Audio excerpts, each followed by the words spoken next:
And one more. Since 天 means sky, so in Chinese, sometimes we can use 天 to describe something is up ahead. For example, the overpass, we call it 天桥. 天桥, 天 sky, 桥 bridge.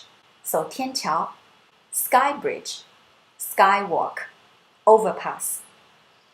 And if you have a skylight, you can also call that 天窗. 天 means sky, 窗 means window.